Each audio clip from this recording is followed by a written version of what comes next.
welcome back. Thank you. It's great to be here. Mindy Project. Actually, before we get to Mindy Project, I can't believe we're having a 100th episode. But I always feel like I was there at the beginning of your career. Allie and I went back and saw Matt and Ben. Yes. When you guys played, you played Ben Affleck. I was playing Ben Affleck in a very absurd off Broadway play. Well, you've gone so far since then. You had The Office and now Mindy Project. 100th episode coming up. Tell us about the new season. It's fantastic. I am in a love triangle, which is great when you write that for your own character. And, it was a big thank you. And we had this amazing cliffhanger last year, and the name of the episode is Decision 2016, because for this character, this is the big decision of the year. Yeah, that's funny. And she's sort of tone deaf to the fact that it's an election year. But it's really funny, and we have a supersized episode that airs tomorrow night. And I think we actually have a little bit of it. Okay, cool. Let's show it. Everyone, just relax. I didn't know that Danny was engaged when I slept with him. Pretty disappointed in you, my friend.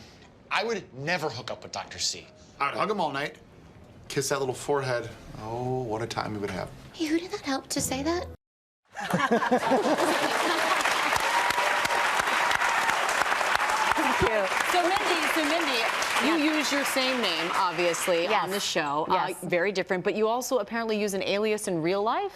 So I did not assign this. I don't think because you hear about these celebrities who go to hotels and they give a fake name because they're so famous. It's not that. When we order lunch, because I'm a writer on my show too, so when we order lunch, they started doing this thing where we order all these lunches and they know it's going to the Mindy Project. So they write names on everyone's lunches, and they started using the name Peggy for my lunch. In case they don't like the show, they didn't want them to spit in my food. Which I thought was kind of a good idea. Yeah, and of course now I have to change it because I've announced that my name is Peggy. But I thought Peggy was such an old-fashioned kind of nice name to pick for me. Very Mad Men. Yeah, and not a person whose food you want to spit into, I think. While you're not worried about your food, what is it like being in that writer's room, writing for yourself? Is it harder, or is it just more gratifying? It's really fun because I came from The Office, which is this amazing show. But on that show, I had one line per week, and on this one, it's just dreaming up all these situations where I'm in a love triangle with two handsome men. So it's nice. It's really fun. What kind of boss are you? Every boss, I think, likes to think of themselves as a good boss. It's very popular and well liked. But then you're oh, that's what Michael Scott said on The Office. and so I realized oh, this is the one office environment where no one complains about their boss. And I'm oh no, they do. It's just when I'm not around. Just behind your back. Yeah. So yeah, but I like to think I'm nice. We go to Vegas once a year on a retreat. That's really nice. That's a retreat. Yeah, that's a retreat. Yeah, it is. Do you guys not go to Vegas together? No, you should. We don't talk about, Mindy, what goes on in Vegas. Okay. Oh, I see. Yeah, I see. Vegas. So now you voiced 3 animated characters from Inside Out, Wreck-It Ralph, and Despicable Me. So which one do you think represents you most, and why? I'm sorry to say that I think the one that represents me the most is probably my character from Inside Out. Oh no! Yes, I think we have the same haircut. Wait, was that Disgust? Disgust? Oh. Yes. What disgusts you? Well, what disgusts me? People talking to you on airplanes? I love, again, I'm a big chatter on airplanes. What disgusts me in general?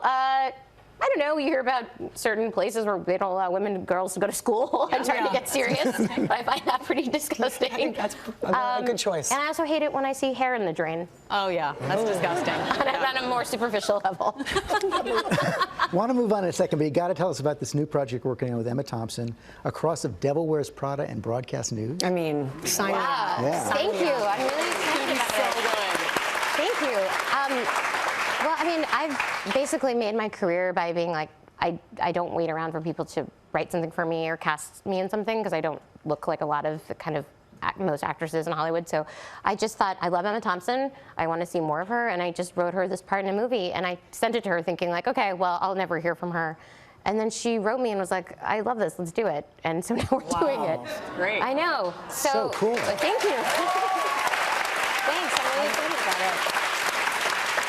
That's awesome. And it's about a talk show host, so I should come back and do some research. with you. Anytime. Research right here. Yeah. We would love that. When can we expect that?